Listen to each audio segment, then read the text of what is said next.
Hey everybody, welcome back to Sunday here at the World Championships for Flesh and Blood. I'm Tannon Grace, that's Brian Gottlieb, and we are ready to move on here in some more of these top 8 matches. Take a look at this bracket and see where we're at. Yeah, an explosive start to the tournament. That incredible Icelander mirror, expertly navigated by the one, the only Michael Hamilton. And it's going to be really, really hard at this point to convince me that anyone else in this tournament is the favorite to win other than Michael Hamilton. I'm going to take it a step further, Brian. Go ahead. I'm going to go ahead and say he's the best player in the world. I'm ready to call it. Okay. Well, you know what? I'm not calling that yet. I would love to see a little icing on the cake. But he gets that W, 100%. I'm signing up for that. But has a very, very tough matchup in the next round. Going to be taking on Peitung Lau, who we saw play extremely well up into Oldham. Generally considered a tough matchup for Breyer. Peitung Lau navigated expertly. And look, all the players who have reached this point in the tournament, these are killer flesh and blood players. Absolutely anyone can take this down. But Michael Hamilton maybe a slight favorite at this point. Yeah, we'll see if LPT can take that one. But we're going to be looking at that Phi mirror, the 2 versus 7.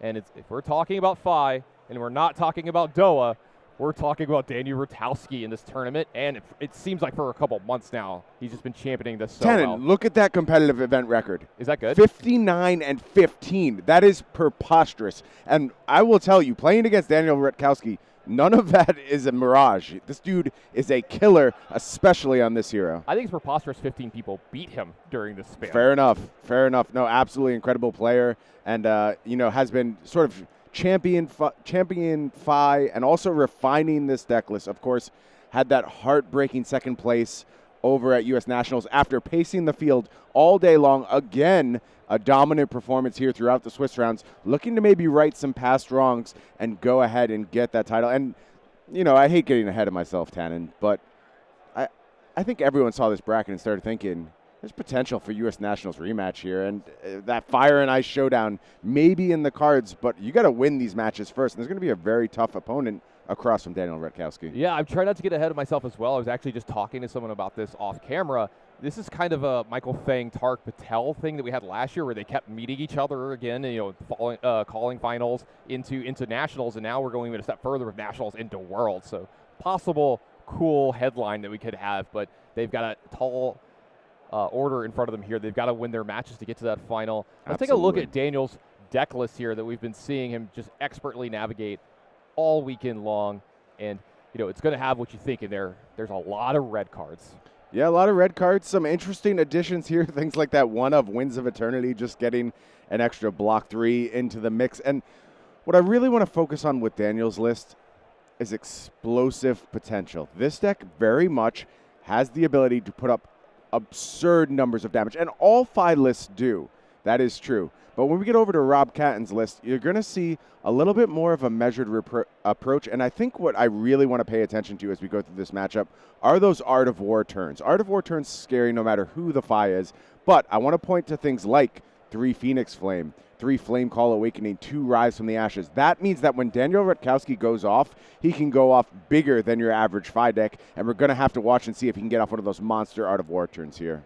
I think you just nailed this on the head. For me, the only thing that I'm thinking at besides that is what mask are we going to see from these opponents in this game, because I've done a little bit of talking with them, and there might be a little difference of opinion on the mask in this match, and hopefully we'll get to see that play out. Maybe we can figure out which one is right and which one is wrong. But let's hear it straight from the player's mouth. We've got an interview with Daniel Rutkowski.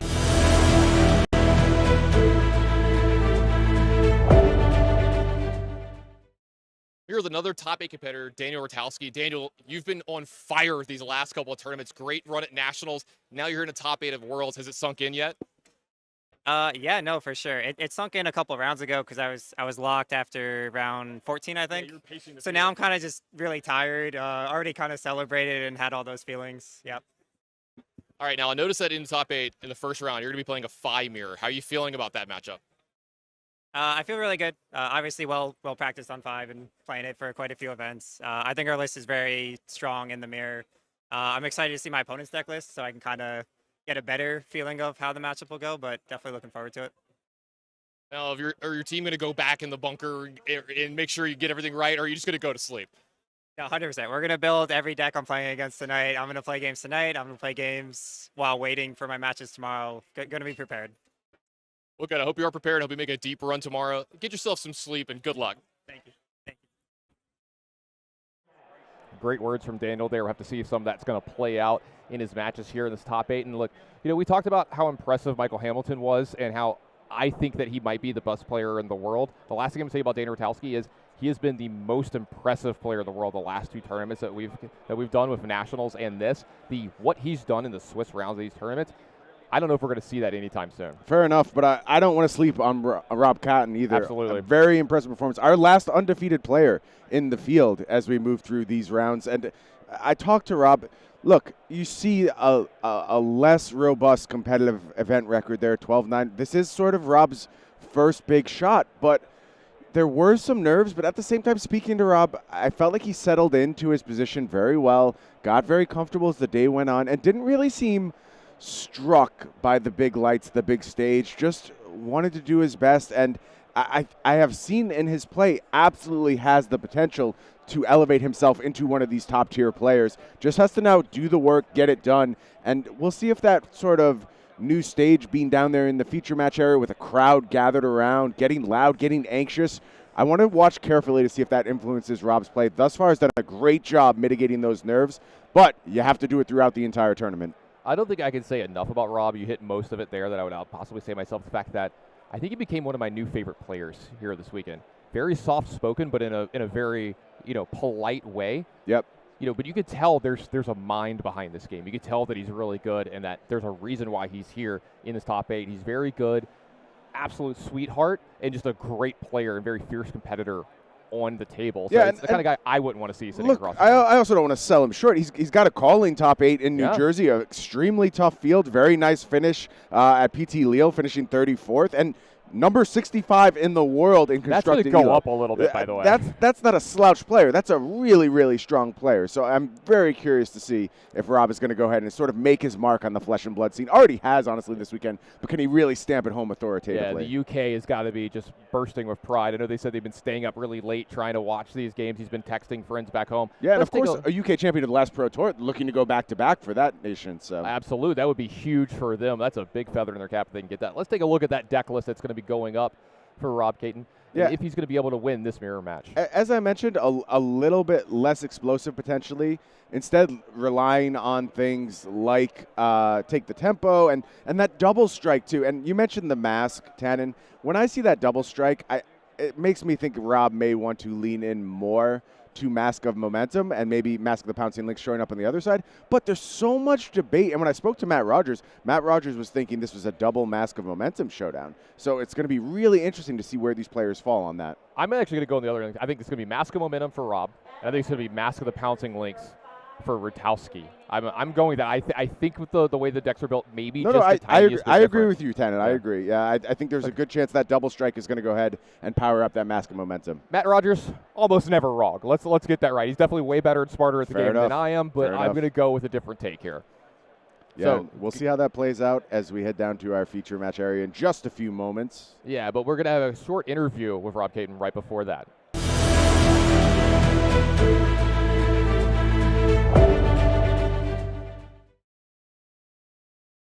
Your top 8 competitor, Rob Catton. Make sure I get that right. We've had it every which way in the booth this weekend, but I don't think you care because you're a top 8 competitor here at Worlds. Has it sunk in yet?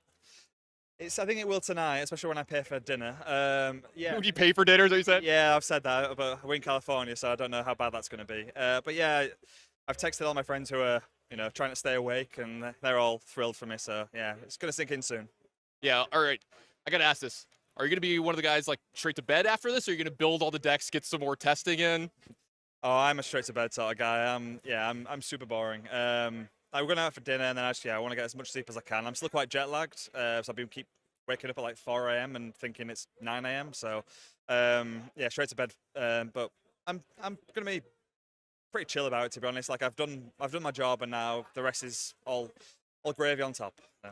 Absolutely, it's going to be a lot of gravy, hopefully, on top for you. How are you feeling about your first round matchup? The Fine Mirror, I haven't seen his list yet, which I understand that we're going to get. I don't particularly like that he can see that I'm playing like ancestral empowerment, so like yes, they know that I've got some tricks and stuff, but I do feel favoured. I've played a lot of Fi, so I do feel good about it, but he's a good player as well, so yeah. Well, Rob, best of luck the rest of the weekend. Thank you very much.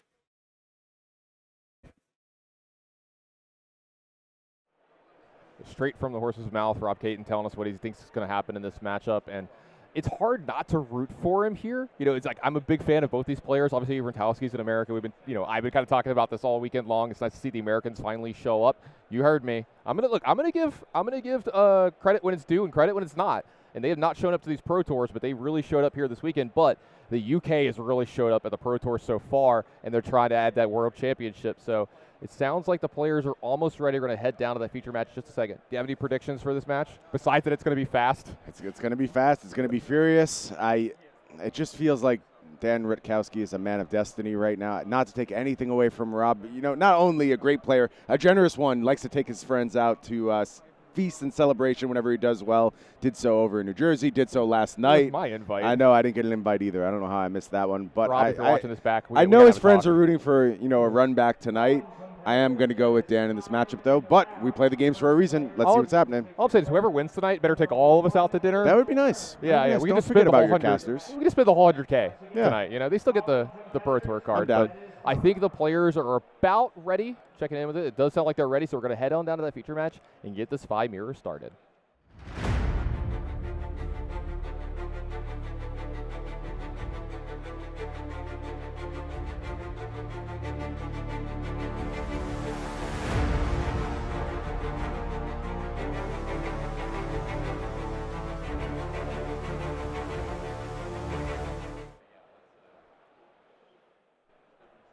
So we have the wrong graphic. That is not Fawad Omar taking on Christopher Ayali. We're getting a little ahead of ourselves. We'll see that match in just a moment. Don't worry. But what we are going to see are our buddies Daniel Rutkowski, Rob Catton taking on each other, and we're going to head down in just a moment. All right, Tannen, you did it to me. I'm going to do it to you. Who you got? Who's taking down this match? It's so hard to bet against Rutkowski with just the absolute blitz that he's been on in the last few matches. Look, all right, there we go. We've got the players. They're ready, saved by the bell. I don't have to make any too bold of predictions here. And check out those masks. Yep, mask swap. We do see Mask of Momentum on Rob's side. We see Mask of the Pouncing Lynx on Daniel Rutkowski's side. And I get it. I think Daniel has that explosive potential. Salt the Wound in the list as well. That's really a big differential point where you want to be able to find that on demand. But Rob wants to reliably trigger that Mask of Momentum, get double strikes going, make those chain links nice and wide, and then go ahead and ride that card advantage to victory. I think at home, a lot of people, I don't know if they appreciate how difficult it could be to sit in this booth and, contain ourselves with how much excitement we have during this match. But it's also very hard when we have Matt Rogers sitting next to us, opening up candy and trying to offer it to us. Tim Tams. He knows of my affinity for Tim Tams. I literally went to New Zealand and no, I just want Tim Tams. I just ate nothing but Tim Tams for a month, and now I'm missing out on them. Very cruel. I do get to cast this incredible match, though. Brand with Cinderclaw. We'll have to persevere. Yeah, coming down from Daniel Rutkowski. That looks like it's going to be a good start from Daniel Rutkowski with one of the head jabs, so a million different varieties that we've got in these games. It looks like it's going to be followed up by a Searing Ember Blade. Yeah, typical 5 things. We saw a lot of this going on in the limited rounds as well. Now in these classic constructed rounds, you're going to see the real power of 5. Things get pushed even further. Of course, if you follow Daniel Rutkowski's matches recently, very, very adept at piloting this hero. Finds damage that I think few other players on the planet are able to find. Absolutely. Phoenix Flame follow-up here. Yeah, if you want to learn how to play Fi at a high level, you couldn't do better than watching these two players, and you've got a lot to watch from them over this weekend. If you watch U.S. Nationals, you get a lot of Daniel Rutkowski as well. I know Gigi Doa is on the edge of his seat anytime these players are playing because he loves to watch good Ninja play, and boy, are you going to get it this round. So this Phoenix Flame. Ninja aficionado, Doa, has been furiously scribbling notes all weekend, looking to level up his Ninja game. He leveled up his Ninja game in a multitude of ways. He picked up a Marvel Katsu. That's a good way to do it. As far as I'm concerned, that's as leveled up as your Ninja game can get. Das Wanderer is the one he picked up. I'm very jealous, very jealous. If you got the bling, you're already winning. That all you got coming down from Rob Catton, critically going to be able to draw a card when this chain closes. For the time being, they'll Soul Bead Strike. Going to round this out, and a little bit of damage headed Rob's way. Critically, Daniel Rutkowski able to go second this matchup. Look, the advantage isn't as pronounced as it may be in limited, but still, it's a nice position to be in to go second. Yeah, absolutely. That Tiger Strike Suko going to come in and get a little bit of extra damage here. But speaking of extra, that's a 5-card hand from Rob Caton. Love let's to see. see it on Rob's part. Yeah, that's really good for him here, too, because he's a little bit behind on life total like you were talking about. Is this a way that he can kind of get back into this game and get some of that tempo back? Oh, absolutely. You're going to see the tempo swing back and forth, maybe on the back of take the tempo, in fact, as these players lob. Haymaker doesn't seem quite right. That doesn't seem like the right term. Jabs. Yeah, a lot of jabs. They just a flurry of jabs flying across Body the blow, arena. body blow, jab, jab. Yep. Head jab even.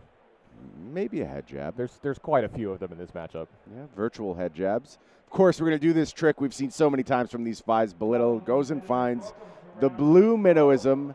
Now Fi going to have all the resources needed to go ahead and fuel potentially explosive turn. We do see that mounting anger. Looks like a blue mounting anger ready to go. So important for these decks, everybody at home. Belittle, if you reveal a card to it that's got the less base power than 3, you can search your deck for a card named Minnowism. Now, most of the decks play about a couple of the blue Minnowism and one of the red. So if they need something to pump up their next attack, they can go get the red Minnowism. But more often than not, you're going to see the blue Minnowism get added to hand for this reason. What it's going to do is it's going to allow Rob to pay for everything that he's going to do in this turn. Generally the 3 resources allow you to get a Phoenix Flame plus an attack for Searing Emberblade, or play multiple cards from your hand that cost 1, because you've got cards like Belittle and a few other attacks that actually do cost you something, unlike all those head jabs that we were talking about. And it just makes your deck that much more consistent. You've got this thing that you can go get out of your deck to make sure you have enough resources to play through your turn. Historically, Minnowism doing a great job at playing both sides, sort of amping up damage and providing resources. In these ninja decks, though, it's all resources all the time, Catton. That's all they care about is being able to power up that Searing Emberblade. You really don't see the red Minnowism from them as much as we used to when we were looking at things. Yeah, like Viscerai. It's all about producing resources. Really big in Briar as well to get that condition for the Rosetta Thorn. It's this is the easiest way to make Rosetta Thorn good in Briar or anything that could use that weapon, which, by the way, we've kind of been talking about it a little bit today. This might be the last time we get to play with that weapon. Yeah, got to start talking about that. We are on the cusp of a living legend for Briar. Of course, 2 Briar players still remaining in this tournament. Should either one win, both Briar and Rosetta Thorn would head to living legend status, but still a long way to go until we're talking about that. Right now, it's time for Mounting Anger. And we've got a trigger here, revealing a Brand with Cinder Claw. That's going to have an extra attack here this turn. A lot of the Fi cards, very interchangeable, but they do have small little things in the text that matter here. And with that Mounting Anger hit, it's going to let this Brand with Cinder Claw attack for 4 here. And it's a really, really important one here because this gets a really good break point. Yeah, moving to 4 is a big deal. It's now unblockable by a 1-card block. Looks like Daniel Rutkowski not super interested in the blocking game these days anyway. There is that Mask of Momentum trigger. Going to go ahead, pull that is Rob. Does he find a banger off the top? I'll say this. He found the most apt card to draw on that. Take the Tempo came off the top because that's what he is doing this turn. Yeah, great time for that to show up with all of these resources readily available. I think this chain is getting particularly wide. The chain over. We're going to move it over. We're going to make more room. That's something you never want to see when you're on the other side. When your opponent's like, hold on, I got to make more room because I'm playing about 7 more. Hold on, 7 more cards are coming. Let me make a little room. Absolutely a scary thing. There's the Searing Emberblade activation coming in for 3. Of course, Phoenix Flame still at the ready. We expect that to contribute to this combat at some point. I believe there's another Mounting Anger in hand, another Take the Tempo. So Rob really getting aggressive in these early turns. Love seeing the back and forth from these guys, too. A lot of smiles on their face. I know Daniel is saying he's got a lot of energy today, a lot of adrenaline going through his body, so he's very much working on centering himself for this game and making sure that his breathing was okay. I've got to assume the other players are very similar as well. I know that I would be hyperventilating in this spot, playing for this much money under these kind of lights. There's that Mounting Anger. It's going to be blocked efficiently by the Flame Scale Furnace. You can understand not wanting to see that on-hit trigger go off again. So it's time for the Phoenix Flame. This one getting buffed by Tiger Stripe Shuko. And then a fine chain closer here from Rob Catton. It's Take the Tempo. 5 damage headed towards Daniel Rutkowski. Got to get that trigger as well critically. Seeing if that can buff up the next turn. Engulfing Flame Wave, I believe, is the pull off the top. He's going to have access to a 5-card hand. Such a good turn from Rob here, setting up a good turn as well. I mean, this is what he needed to get back into this, right? I mean, look at that life total. Daniel Rutkowski down to 19 here. We're going back over. We joked about this. Don't blink, you might miss it, and this is why. Look, but Daniel didn't take all that damage without a plan. As we mentioned, Daniel's deck, perhaps with larger explosive potential. Here is that Belittle, going to be used to go ahead and fuel up this turn. Time for some searching. We're going to find the blue Minnowism. 3 more resources added to Daniel Rutkowski's hand. Also, Spreading Flames is being revealed here as well. A card very good at going wide and dealing a lot of extra damage here. So again, very much in line with that idea that Daniel, when he has his ceiling turns, that ceiling is going to be just a little bit higher than Rob's ceiling turn. Are you a little worried if you're Rob that this might be Absolutely. the Mask of the Pouncing Link's turn? Absolutely. You have to be afraid, just given the choices by Dan to take the vast majority of that damage on the last turn, you have to be thinking, why? Why is my opponent so comfortable? And I love your description earlier with like the boxing reference, because this is a lot like a boxing match. You know, we see heavyweight fights where, you know, it's about the one big blow getting landed, and that's like Oldham versus Oldham. You know, they're trying to get that big uppercut in. But you ever seen lightweights fight, and it's just a flurry of really quick punches back and forth and not a lot of blocking going on? That's exactly what's going on here. And you see Rob kind of rubbing his hands together, getting warmed up because he knows the heat's coming this turn. Wants to know what the salvo is going to be from Daniel Rutkowski. As we said, Blue Minnowism at the ready, could go ahead, fire off the Searing Emberblade. We expect Phoenix Flame to contribute at some point. So many options here. And if you're Daniel, goal number 1, maximize the output. Spreading Flames, looks like it's going to be the first step in that goal. Yeah, that's a really good one at making sure that you spread this damage out and do as much as possible on this combat chain. You can see that your Draconic attacks that are going to have +1, while they have less than the number of Draconic attacks on the chain. So the wider this gets, they're going to get pumped. Yeah, we expect this to start being pretty effective, honestly. And it is time for Mask of the Pouncing Lynx. Going to go ahead and empower this turn is Daniel Rutkowski. And it's going to be Lava Burst grabbed. It's essentially almost always Lava Burst or Assault or Wound. This makes that Mask of the Pouncing Lynx worth a virtual 5 or 6 damage. One of the strongest pieces of equipment in our game right now. Oh, absolutely. I remember when I saw this thing get printed, I was super excited about it for Ninja players because you can see, you have to go get an attack action card with 2 or less power. Psych! But we all know they never stay at 2. Like, They do Lava not. Burst printed has 2, but when's the last time you attacked for 2 with a Lava Burst? It's been a while. No, it doesn't happen all that often. Lava Burst far more routinely coming in for 5. Salt the Wound also very much falling in that critical spot. So Daniel going to be without that mask for the rest of the game, but it's done its job. It's tried to push this game rapidly towards its conclusion. Next step, Searing Emberblade coming in. That's going to be paid for by that Blue Minnowism we saw earlier in the turn. Importantly, adding another Draconic Link to the chain as well. It's going to help pump up that stuff for Spreading Flames if there's any more attacks after this. All right, here comes that Lava Burst. Looks like we're going to Rupture. Rob down to 22 here, head in hand. He's like, all right, give me the bill. This looks like it's going to be a big one. Luckily, all these players in the top 8 are going to have a little extra cash in their pocket this weekend. They can pay for some pretty big bills. Yeah. Again, Brian and I have see no about dinner that. plans. We'll see about that after Rob pays for our dinner. Yeah. But Lava Burst being pumped up to 6 here. Huge threat on Rob. You see no blocks again from Rob. And look, once you've gotten to this point, once you've committed to the idea that I am just taking this damage, you really have to follow through with that, and all you're hoping is, please don't kill me, please don't kill me. Unlikely that's going to happen here, but certainly more damage to be done. It is time for that Phoenix Flame. That's going to be buffed by the Spreading Flames and the Tiger Stripe Shuko. So one of the larger Phoenix Flames we've seen in a while. 3 damage headed towards Rob. Rob perhaps falling to a precarious 13 should this go unblocked. And then you see still 2 cards left in Daniel Rutkowski's There's hand. more coming, yeah. Absolutely. There's another course coming in behind this. We're not even done with dinner yet. We're not even done with dessert yet. And I got to say, this matchup, it kind of feels almost like a blitz game to me, or limited because of how incentivized you are to use your equipment so quickly in this matchup. Because, I mean, honestly, you're just going to die pretty fast. So you don't want to die with equipment left over. Yeah, no blocks here. Rob falls to 13. Looking to have his own large clock back, but here is a mounting anger for 5, and this combat chain getting very out of control. Still a card left in hand for Daniel Rutkowski. And Rob is getting threatened to put down in single digits. Yeah, and he's got to already. think about this one because this is cumulative, right? If it goes ahead and banishes another Draconic card, it's actually adding an extra damage. So it's a very efficient block for Rob to make. If you go ahead and prevent this mounting anger, then you're not going to deal with its buff.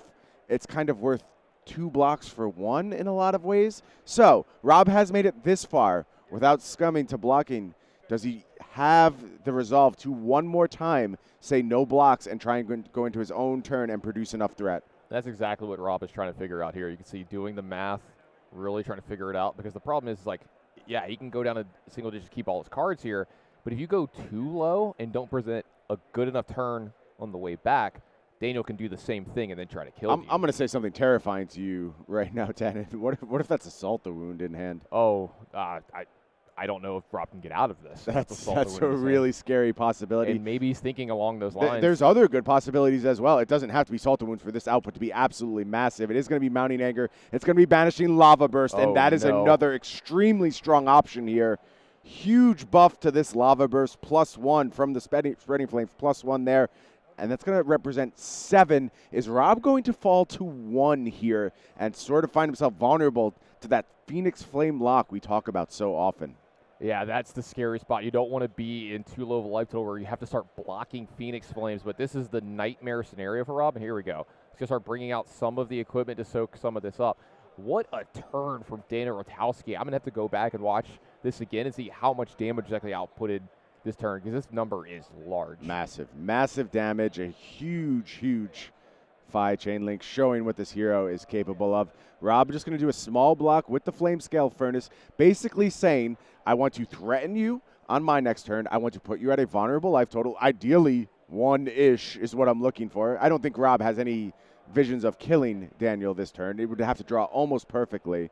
But if you can go ahead and threaten Daniel's life total, then you can go ahead, maybe use that equipment, use that extra block from the Mask of Momentum to survive that next turn and get one more shot at presenting lethal. Snatch, a card that also incentivizes those type of decisions. And that tells me it's time for Snapdragon Scalers, no doubt. Yeah, no natural go again on Snatcher, but again, I think I've said this weekend. The card that I think Snapdragon Scalers is probably targeted more than any other card in the history of the game. Snatch right here. Really good one to start off the turn because this puts Daniel in a tough spot to decide if he wants to block or Well, not. it gives Rob a lot of options. Like, should you hit something like an Art of War off the Snatch, then you could find yourself with potentially lethal output very quickly. Absolutely. So you're seeing Daniel take a moment here. Now he's the one doing the creative accounting. He's got to figure out, can I afford to block this? Because that's the other thing, too, is if he can afford to block this, he's got to be able to keep cards in his hand to come back as well. But you see some of that armor sitting over there might possibly come out. If there's a block going on, that can kind of make it towards only one card from your hand. Yeah, very careful decision here from Rob. Yeah, this game, it's so close. His life totals change so drastically every turn. And whenever someone gets to this low of a life total, too, I feel like the game generally slows down a little bit because you're so much more incentivized to block look, now. this looks like a lot of just fireballing each other back and forth, doing as much damage as possible. But there's very carefully calculated breakpoints. There's intense math being done on every turn, what you can afford to allow to get through, and how do you preserve your own offense. Who's going to be the first to put their opponent under threat of lethal damage? That's what we really have to look for. And once you are able to cross that gap, you're in a really good spot. And we're almost certain, should Daniel survive this turn and get to the next turn, we'll be able to start doing that to his opponent. I think what Daniel's debating here is a block combination of that Flame Scale Furnace and a 3-block, just stopping the Snatch, taking away a little bit of the oomph in Rob Catton's hand. Could also consider a 2-block combined with Tiger Stripe Shuko as well, and it does look like that's what we're going to see here. Fluster Fist coming down. That is a 3-block, though, so a little bit of an overblock here. Snapdragon Scaler is going to be used. And Daniel knows there is ancestral empowerment in Rob's list, and I think that's exactly why you saw that overblock there. Critical moment for it. Yeah, really tight play from Daniel Rutkowski there. We can see there is no ancestral empowerment in Rob's hand, but it's something that he needs to worry about. He was talking about this in one of the conversations I was having with him. He's like, a distinct difference in the list is like he has to play around some of these tricks that I could possibly have. Yeah, and speaking to Matt Rogers before this round, one of the things he mentioned is that if Rob has an edge, it's finding a home for those ancestral empowerments. If Rob is ever able to really turn the course of a turn with ancestral empowerment, that could be his way to victory. Daniel very cleverly identifying his loss case and doing his best to play around it. You see the Blaze Headlong is going to go ahead Art and move of into War boy. revealed, and unfortunately, that is not going to go ahead and get scooped up by this Engulfing Flame Wave. It has to be an attack, and that means Art of War is going to rot on the top of Rob's deck. And what does that mean for having stopped that Snatch? Should that Snatch have gotten through, that Art of War would be in Rob Catton's hand right now. I think if the Snatch gets through here, there's a chance Rob could have threatened lethal. I agree. Here this turn, or even maybe found lethal here this turn. I agree. So excellent. So close for Excellent Rob. decision making from Daniel Rutkowski thus far. So Engulfing Flame Wave coming for 5 after this Blaze Headlong. Looks like we're going to finish continue this chain. Looks like the Phoenix Flame's going to come out. Huge whiff on that engulfing flame wave. Just say nothing of the fact that it is a theoretical Art of War that could have been in Rob's hand. Just not getting an attack there really changes the texture of this turn. Could have made an even longer chain link. Is going to go ahead and finish this off with Lava Burst, but that is not lethal, and that means it's up to Daniel. Just flat damage. He says, bring it on. Falls to 4, and now we talked about that critical juncture, Tannen. Who is going to be the first to offer lethal to their opponent? It's Daniel. A really good spot to find a block with that equipment there as well. Stop the Mask of Momentum trigger, knowing that there's an Art of War on top of the deck as well. Maybe set that up in his arsenal for a really, really big turn next turn as well. Possibly if you were to be able to get enough blocks to get through this. A really tight game here. Daniel at 4, Rob at 3, but Daniel's back to serving here. So let's see if he can present lethal a bunch of different ways and force those blocks from Rob. Yeah, and an interesting point of information for Daniel Rutkowski as we move to this turn, knowing one of the cards in hand is an Art of War. Now, Art of War does have defensive output for sure, but it tends to be better when it needs to make a large block. Should Daniel produce a very wide chain link with a bunch of small attacks, all of which will probably be lethal because Rob is at 3, it becomes harder and harder to get value out of the defensive buff on that Art of War. Yeah, pretty nice synergy here. Minnow Wisdom's going to go ahead and pay for Belittle, go find another Minnow Wisdom, so resource rich. Lots of resources here for Daniel. You don't like seeing that if you're Rob. That means the full hand is going to be unlocked for this turn. First decision Rob has to make, how to deal with this Belittle. Yeah, here's the problem. Rob's at 3, so this is a lethal attack. It's the first card you've seen this turn, and you know there's tons more behind this. Yeah, I want to see if Rob can, get out of this turn and how many cards he's got left over. I don't think there's any chance he makes it out with cards in hands, and I think the chances of him making it out of this turn are extremely slim due to that Art of War. It was just the worst possible card that could have been on the top of Rob's deck because, of course, you have to pay for that Art of War, meaning it demands another card from your hand, and you see Rob deeply in the tank looking for a way out because as soon as he does anything other than play that Art of War, he's diminished his defensive output for the turn, but it really isn't a buff either. All you can do is go ahead, pitch, swap one of those cards in hand for hopefully better defensive options, find higher blocks. But I think as the chain link gets wider and wider and wider, it's less effective to have greater defense numbers. You just need more of them. And Art of War fighting against that with all of its being. Seems like Rob is considering that, doing a lot of counting here. Does have some equipment left over to help him out here, so if he gets out of this turn with a card or 2 in hand, it would probably be on the back of the equipment doing a lot of work here. But it does look like a Lava Vein Loyalty is going to come out and block here. Yeah, of course, we know Searing Emberblade still to come from Daniel. We know Phoenix Flame still to come. There is that equipment cashed in, a full block. It's going to go ahead and block for 3 here. Here comes the Searing Emberblade. Yeah, another 3. By Mask of Momentum. Mask of Momentum. Rob falls to 2. Trying desperately to hold on to these cards in his hand. He knows that's all he's got left for the chance to win this game.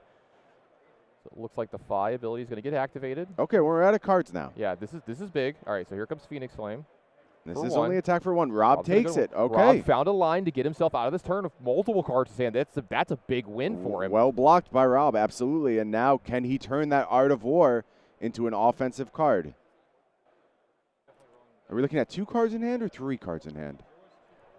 Believe he's still got 3. Okay. You have to play that Art of War and roll the dice, in my opinion. You just need some kind of substantial output here. Looks like we're going to start with an attack from Ronin Renegade. Yeah, Rob disagrees. Got to go ahead and fire off Ronin Renegade to start. He might be trying to get 3 attacks here. Is he able to go attack into Searing Emberblade? I could understand that. And maybe that is enough to go ahead and get multiple cards from hand. Look, now Rob going to be the one to present lethal. That means things are going to get sticky for Daniel Rutkowski.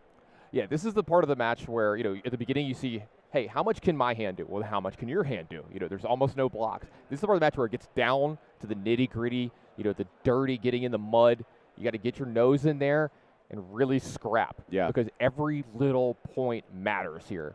Yeah, and there is a world where Rob has actually taken the lead in this match. Should this go ahead, go unblocked, the next 2 attacks should demand cards from hand, meaning Daniel only gets to come back with 2 cards. It depends how effective those 2 cards are, but this is a really decent spot for Rob to go ahead and turn the tempo. It just depends what are those attacks going to be, what is going to be the follow-up to the Searing Emberblade, because if this goes through, we know that Phoenix Flame then demands a block, and that is a uncomfortable position to be in. Yeah, Daniel in the position that Rob was in last turn, having to go deep into the tank here to figure out the blocks. And for both these players, they're not just thinking about this specific attack. They're thinking about the whole complexity of the turn. That's why you saw the first block take forever for Rob, and then the second and third ones are very fast. He knew exactly how he's going to play out his entire turn. And you're going to see pretty much the same from Daniel here. He's going to have to map everything out into his next turn to try to present lethal against Rob. Critical block 3 there from Daniel. Of course, Fi sort of skirts the line with the number of block 3s. Flusterfist able to come through full block on the Ronin Renegade, making it maybe possible to ignore something like a Phoenix Flame down the road. Does Daniel feel like he has to block this one as well? I believe the answer is yes. I think the Phoenix Flame is apt to get through here. Prefer to start the next turn at 3 rather than 1 for sure.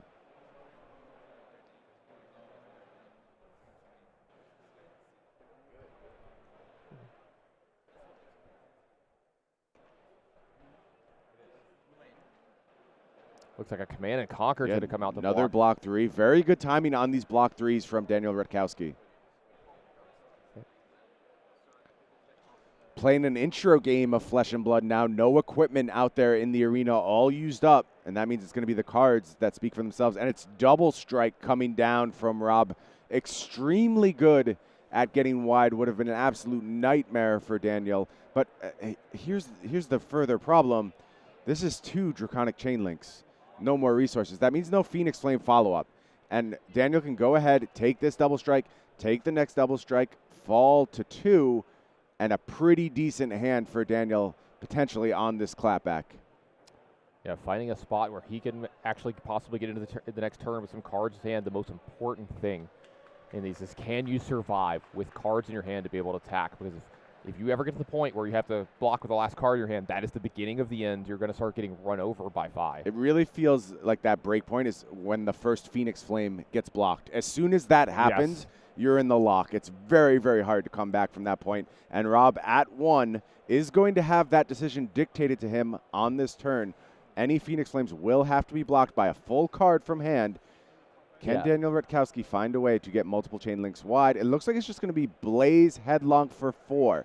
This also very important. Going to demand 2 cards from hand from Rob. And that means that Daniel can move through to the next turn with an arsenal. And Daniel playing for the next turn cycle, saying, if I take 2 cards hand, 2 cards here, defend with 2 on the next turn, then I'll finally hit that mythical 3rd chain link, be able to return that Phoenix Flame, get all of your cards from hand, and just snowball the game from there and run away with it. So I would say, again, things have shifted firmly back in Daniel Rutkowski's favor. Yeah, absolutely. You saw Rob last turn not able to present actual lethal was so important, because now the ball's back in Daniel's court. Look at this, Tanya. This round's on me is in hand, further complicating this decision a little bit. And if Rob can hit those breakpoints, he needs to hit them a little harder. He needs to go ahead and look for 5 damage. That Blaze Headlong will not have the same effect. Can just go ahead, put 1 card in front of it, fall to 1 for Daniel. Here, though, against Rob, it does demand 2 cards. Or is there some combination of this round's on me that Rob wants to leverage to try and go ahead and get a larger hand on the next turn? That's a really big card to have in this spot. I wonder if there is a combination where Rob thinks that's the play, is comfortable giving Daniel an extra redundant card here, reducing the damage of this Blaze Headlong. Is there a block 3 to go along with it? I see Brand with Cinderclaw. I see Blaze Headlong. I don't quite know what that last card is. 2 Brands. Yeah, it would have to be a block 3 to get any value out of this round's on me, and it's just not there. Going to be committed to defense here. Yeah, 2 blue cards as well in hand, so maybe leaving over some of the cards that can actually attack and threaten Daniel's life total here. So Rob finding a line that's going to possibly get some cards out of Daniel's hand as well. Looks like it's going to start with a red Brand with Cinderclaw. Yeah, this is just very clean. Throw a 3 block in front of this so long as you have it. Yeah, that Arsenal card going to be so big for Daniel. Oh, it's huge. It's. I mean, it is everything. It is literally the potential for Daniel to either win the game or just take every single card out of Rob's hand. And again, a critical block 3 for Daniel. Needs a clean block on that one. And this is a totally different Blaze Headlong from Rob, because Daniel can put a block 3 in front of this and fall to 1 and come back on the next turn with 2 cards and an arsenal. I think this is going to be game deciding here. The fact that he can block with the block 3, that's Assault the Wound too. Not as good this late in the game. Definitely better when you have Mask of the Pouncing links earlier. We can go really, really wide. The value on that is diminished enough. Now we've got 2 cards in hand, a card in arsenal, If these are free attacks, this chain's going to get so big, so fast. That's a Ronin Renegade. Yep, both players at 1. It is critical both that Rob finds enough block 3s here to go ahead and stay alive. Yeah, was he able to find it? I think I see the Ancestral Empowerment was drawn a little late in this game. Yeah, Okay, here's there we the go. We've first got a block three. 3. Now we've got a Blaze Headlong. Oh, this is horrible this for is Rob. problematic for Rob because this demands 2 cards from hand, and that means that third card, should it be anything over the breakpoint or just a 0-card Draconic, spells doom for Rob. What is the card in Arsenal? It is the Winds of Eternity coming in for 2 that finds a block. Now, No I think that's go gonna, again on that win, so it could have absolutely been the death knell. Still, Daniel Rutkowski took the entire hand there. That means Rob not able to come back with anything, and Daniel gets to take on Rob at 1 with a 4-card hand. Hey, this is going to be in the same position right here. If Daniel can just find a way to get 3 Draconic Chain Links on the board, that's an automatic win from here. In this looks like we got a block. It could be even better, Tannen, because there is the possibility of both hitting a break point and going ahead and finding that Phoenix Flame, and there is the Flame Call Awakening, and that is enough, says Rob. Catton goes ahead, extends the fist bump, and Daniel Rutkowski moves on to our semifinals here at the Flesh and Blood World Championships. One thing I got to point out was the differences in the Mask in that game. You know, we saw Mask of the Pouncing Links do so much extra damage in that one critical turn to kind of gain a lot of tempo and get Rob down to a really low life total. A couple extra cards or some spots where some blocks had to happen to stop Mask of Momentum. The jury's still out on which one you should be playing in there, but that Mask of the Pouncing looked pretty good. I love the way Daniel played that match. You could tell just so practiced in all aspects of Fi, to say nothing of the Fi Mirror. Absolute master, and is on that redemption path through to the semifinals, setting up that potential showdown down the road. Yeah, I was about to say, everybody's kind of tracking that. We've got a bunch of other competitors still live in this top 8, but we're all kind of wanting that rematch between Rob and Michael Hamilton. You know, we've seen this happen before in Flesh and Blood. See if it, comes to pass and maybe a different outcome this time. I will tell you, there are some folks I know not particularly rooting for that matchup. Fuad Omar, Chris Ayali come to mind. They are going to be in our feature match area battling.